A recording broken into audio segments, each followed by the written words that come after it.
People say that love will stay. Maybe today is the day. This time it just feels right.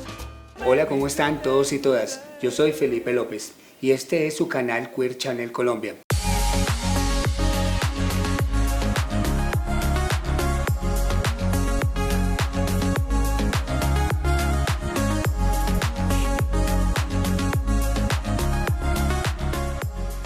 El día de hoy tenemos a un gran invitado, Nehemías Gómez Pérez. Bienvenido, Nehemías. Muchas gracias por haberme invitado. Qué gusto tenerte en nuestro programa. Muchas gracias. Para también un placer también estar acá en estos espacios. Me alegra mucho.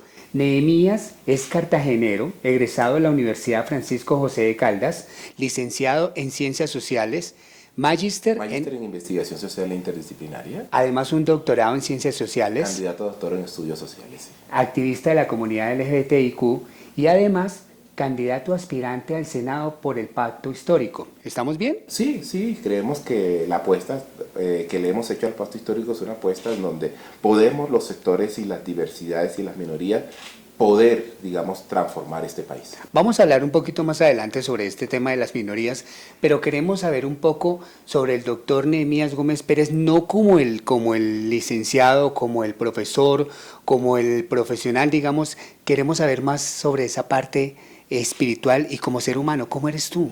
Bueno, yo creo que lo primero que nosotros, los que queremos incursionar en política, lo que tenemos que hacer es desprendernos de todas esas dificultades que a veces nosotros tenemos como seres humanos. Sí. Y esas dificultades es lo que hace es convertir al ser humano y al sujeto como en un problema y generar problemáticas frente a lo que es ese mismo ser humano en sí mismo. Yo quiero saber algo que yo creo que a muchos nos interesa, ¿no? Y que de pronto en este tema de las minorías hemos sufrido.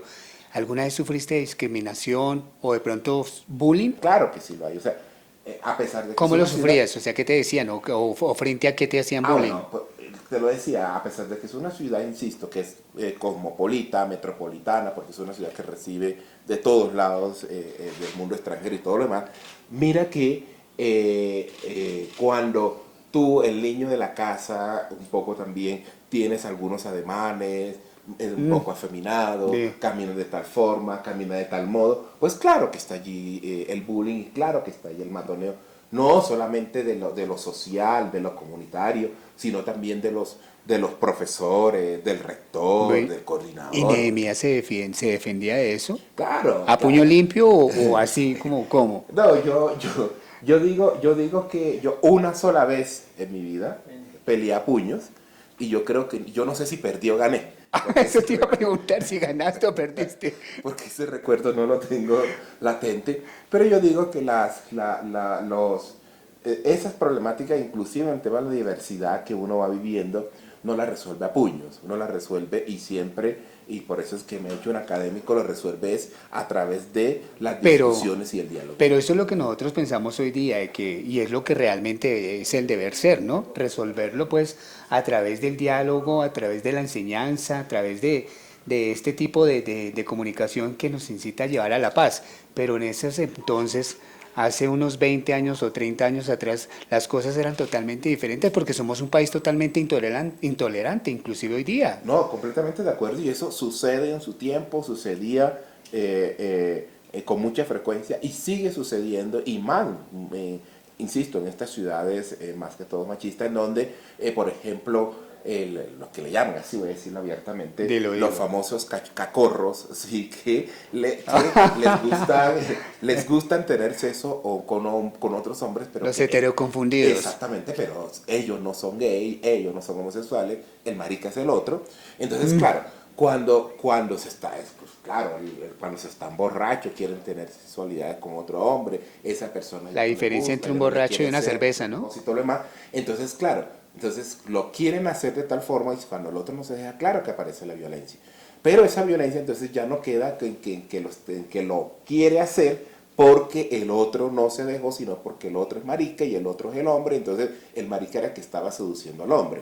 Y sí, no el hombre quien estaba buscando a la marica, ¿no? Eso sí es verdad. Pero bueno, Nehemías, háblanos un poco sobre la infancia, la juventud no nos enfoquemos tanto en esa parte ahora, sino háblanos un poco sobre ese núcleo familiar. ¿Cómo es Nehemías en la intimidad de su hogar? ¿Cómo está compuesta tu familia? Bueno, yo vengo de una familia sumamente grande, mi familia es grandiosísima. Te lo voy a decir abiertamente. ¿No había televisión? No. ¿O sí? No, si hablamos de la parte de mi papá tuvo casi, nosotros de la parte de mi papá somos casi 13, 14 hijos. Dios santo, y yo ¿Sí? siendo hijo único. ¿Sí? Y con mi mamá, nosotros somos 8, ¿sí? Hijos. Con mi papá solo son 5, pero los otros 3 son ya de otra familia. Y yo lo hablo así abiertamente porque yo creo que una mujer no debe estar sometida a un solo hombre. La mujer puede hacer con su cuerpo lo que le dé la gana y tener lo que, digámoslo así, porque a veces bueno, tenemos la concepción de que la mujer se tiene que dedicar al hombre, y entonces el hombre, porque tiene que dedicar, entonces donde está el tema del maltrato, todas esas cosas que se dan, y no debe ser así. Pero me genera una curiosidad, y es que el costeño es muy machista. ¿Cómo hicieron en tu familia para aceptar de pronto esa orientación sexual tuya? No. ¿O fue difícil o no? Porque hoy en día ya es muy fácil no. para todos decirlo, lo decimos frente a las cámaras, lo decimos frente con las redes, en Instagram, en Facebook, en TikTok, en fin, es una forma de a veces no decir directamente a la gente o a nuestra familia, somos gay, pero en aquel entonces no existían ese tipo de cosas. ¿Cómo hiciste tú siendo costeño? Bueno, yo creo que en mi casa practicaron mucho eso que después sacó Juan Gabriel. Lo evidente no se pregunta. Lo obvio no se pregunta. Bueno, eso sí como que nos dejó con eso, ¿no? Con ese legado. Sí. En mi casa, y yo creo que todavía, yo voy con mi pareja a Cartagena. ¿Tienes pareja? Claro, y él se queda en mi casa, todo el mundo en mi casa lo conoce, pero nunca le han preguntado si él es mi pareja o no es mi pareja, en qué andamos, ni qué andamos, nunca. Porque yo creo que ellos practican lo de Juan Gabriel. Lo obvio no se pregunta, ¿no? Sí, claro. Bueno, también nosotros vamos a entrar un poco en el campo de la política y ahorita más adelante nos vas a indicar cómo llegaste a la política, ¿no? Pero acá dentro del SEC tenemos a nuestro maquillador Alexis Castillo que te quiere hacer una pregunta. Alexis. Claro que sí, muchísimas gracias, Nehemías. Una pregunta que quería hacerte, ¿será que en tu proyecto como senador a la República tiene incluido a los extranjeros, es decir, a los venezolanos, que actualmente, como todos ya sabemos, en nuestro país siempre tenemos esa exclusión de xenofobia y todo esto? Imagínate estando fuera de nuestro país. ¿Tiene usted algún proyecto para nosotros acá en su país? Yo creo que la política, y eso yo lo aprendí desde hace rato, la política no es individual, la política es colectiva y hace sujetos colectivos. Es por eso que en el programa del Pacto Histórico que va en el Senado está la política de migración, y en esa política de migración está que los extranjeros no solamente vienen al país a vivir al país y no a como ellos creen que pueden vivir en el país, sino que deben de venir al país con la vida digna, o sea, en la vida digna, y eso está en el programa entre el pacto. Es por eso que no solamente si Nehemías llega al Senado, que vamos a llegar al Senado, debe tener esa política en la cabeza. Claro. Todos los candidatos que llegan por el pacto histórico deben tener eso en la cabeza porque está pactado. Y te lo trato de esta forma. Ya hablamos que yo soy de la costa, yo soy cartagenero, no soy de mar. Y yo te puedo hablar, Alexis, que en los años 60, 70 y 90, nosotros los colombianos éramos los que íbamos a Venezuela, país. Claro. ¿Sí? Íbamos a tu país. Y bastante que nosotros gozamos del país de Venezuela. Claro. Y ellos también nos gozaron a nosotros, pero y bastante. gozamos el país de Venezuela. Yo creo que ya es el momento, con la situación que está viviendo Venezuela, que nosotros le devolvamos eso también al país. Yo no me quiero meter en política, hablando de las políticas que hay en este momento en Venezuela, si también están mal. Son los ciudadanos venezolanos los que las están viviendo y son las que tienen. Pero yo sí creo que, y lo tengo que decir, que ya es el momento de que nosotros los colombianos le devolvamos a Venezuela. Eso es lo que ellos nos dieron en los 60, 70 y 80. Ahora, ¿sí? Y un poco también se lo quiero decir a Alexis, para que Alexis un poco también como que lo tenga allí de claridad. La migración, Alexis, no es únicamente hacia los extranjeros. Yo soy un migrante en Bogotá, por ejemplo. ¿sí? Además, Y claro. yo viví la migración en Bogotá, ¿sí? Y si yo soy un migrante, persona que tiene posibilidad de llegar al Senado de la República y de hacer leyes y de reformar leyes, creo que como migrante también me tiene que doler no solamente que no tengan un trato digno, sino que también sean considerados como parte de nuestro país y nosotros. del territorio. ¿Cómo llegas a la política? No, yo llego a la política, como yo lo había hablado anteriormente, desde muy niño, desde las calles de mi ciudad. O sea que ya siendo educador de repente es un salto más para que puedas enfrentarte más a la gente y decir yo como educador puedo hablar Claro. por las minorías. ¿Por qué por las minorías? Mira, porque cuando, digámoslo, yo llego a la ciudad de Bogotá, entro a la Universidad Distrital Francisco José de Caldas, a la licenciatura de Ciencias Sociales, a mí me comienzan a hablar de algo que para mí, yo creo que lo practicaba, pero que era ajeno a lo que se llama el sujeto político. Y me decían, todos son sujetos políticos, ¿sí?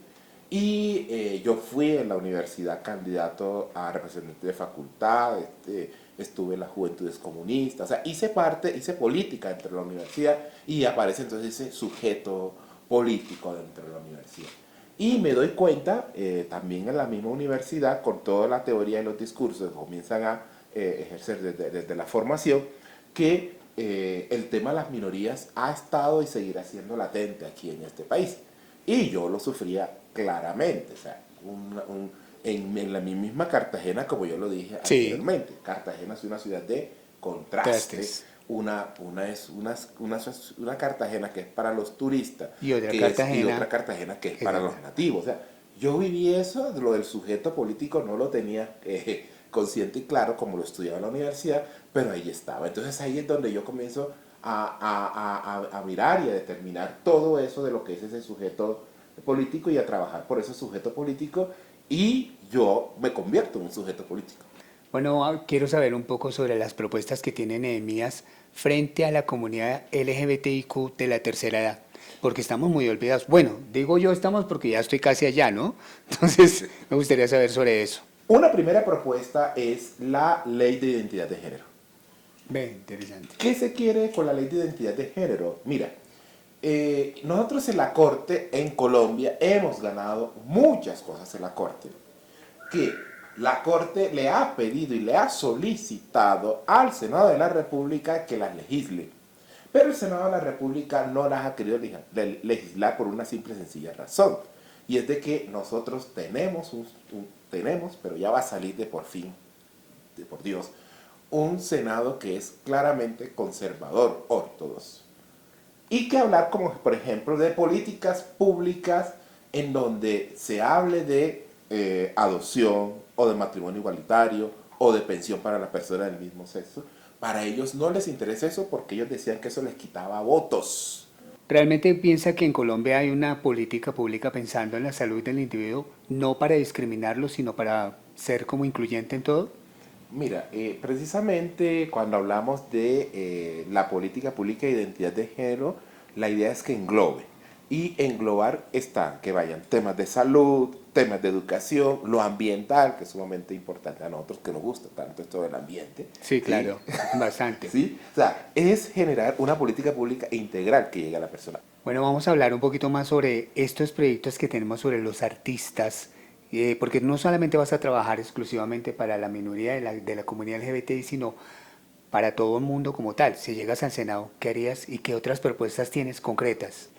Otra ley que para mí es fundamental, que creo que se tiene que hacer, es la ley de hacedores y actores culturales. Eso es fundamental. Ya que hablamos del tema de la renta básica, queremos que esa base de datos que está allí, esos ministerios y esas entidades territoriales mes a mes tomen al artista y le den una renta básica para que el artista tenga cómo vivir.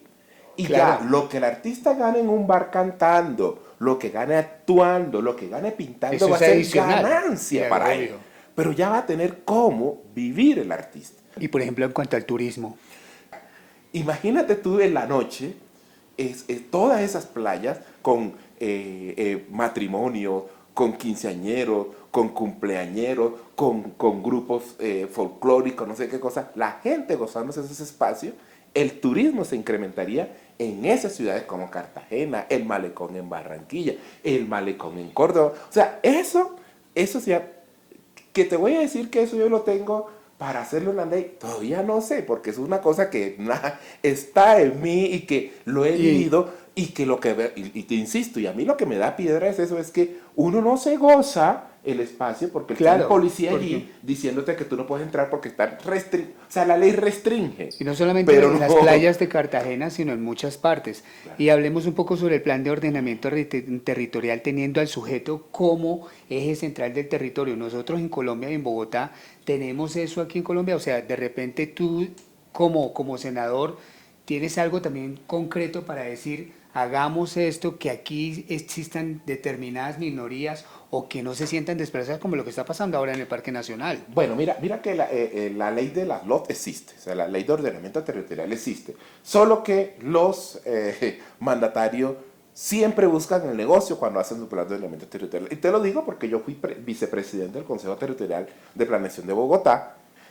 Se debe tener de presente que antes de ordenar el territorio está el individuo quien lo habita, pero a veces eso no lo tenemos claro.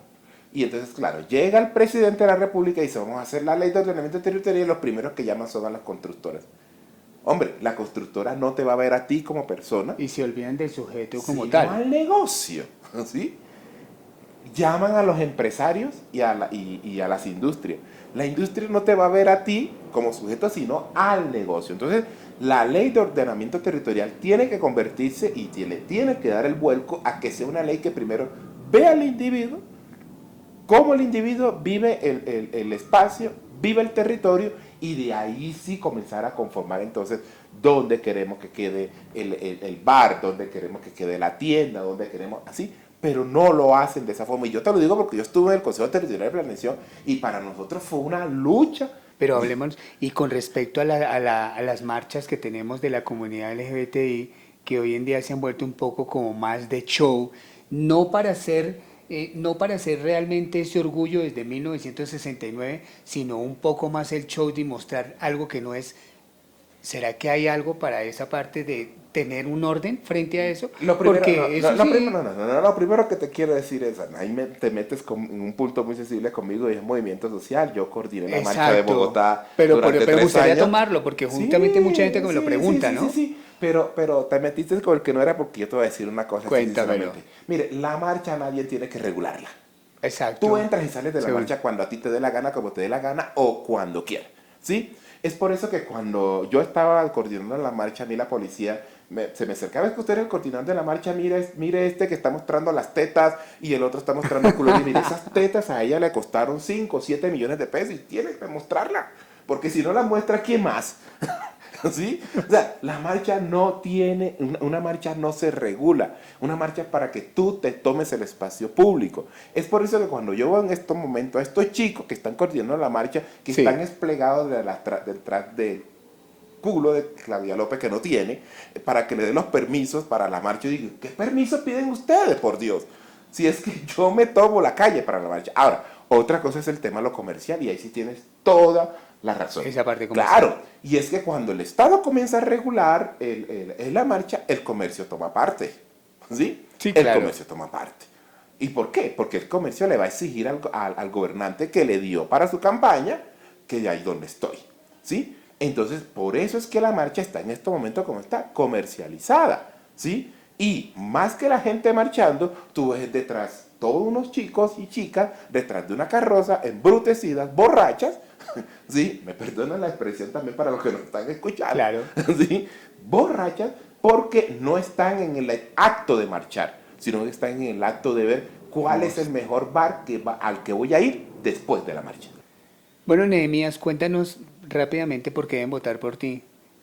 Bueno, en primer lugar es decir que no voten por Nehemías, o sea, que hay un proyecto, y el proyecto que está es el pacto histórico, ¿sí? Por eso es que nosotros le solicitamos a las personas que masivamente, el 13 de marzo, salgan a votar y reciban el tarjetón y voten pacto histórico. Eso es lo primero. Lo segundo es que nosotros podamos, desde el Senado, ya cuando seamos el senador y nos posesionemos en agosto, nosotros entonces poder decirle al país y de cara al país que lo que está en el formato de pacto y lo que nosotros hemos hecho como compromiso se van a cumplir. Ahora, hay que tener en cuenta que esto no es de 4 años, esto es de largo aliento. Y cuando las personas dicen que es que, no, que es que cuando ustedes dicen que no es de 4 años, que quieren entonces la dictadura colocar a Petro todo el tiempo, no, nosotros tenemos varias personas que pueden hacer. No, ya lo decía, está Caicedo, está Quintero, o sea, es gente que ha hecho también gobiernos alternativos en los territorios que pueden seguir este proyecto. Pero nada, decirle a la gente que por favor el 13 de marzo pidan el tarjetón, voten pacto histórico y también recordar que el tarjetón de la consulta no se los van a entregar, eso lo tienen que solicitar. Entonces, pedir el tarjetón de la consulta y como yo le digo a la gente de la calle, ráyele la cara a Petro, con rabia, con gusto, con amor, ráyele la cara a Gustavo Petro, porque ese va a ser nuestro presidente y es el que con él vamos a hacer estas transformaciones con un Senado, por supuesto, a la par con las políticas que le está proponiendo. Así que no olviden escribir sus cédulas, ¿no? Que eso es lo más importante. Bueno, tener en cuenta que las inscripciones de cédulas se cerraron el 13 de enero. De enero. Sí, el 13 de enero. Y ya de allí para allá, pues los ya que los que escribieron ya. Lo que sí hay que tener en cuenta es que busquen su puesto de votación, por favor. Busquen su mesa. Ejerzan el derecho al voto. Es la oportunidad que tenemos.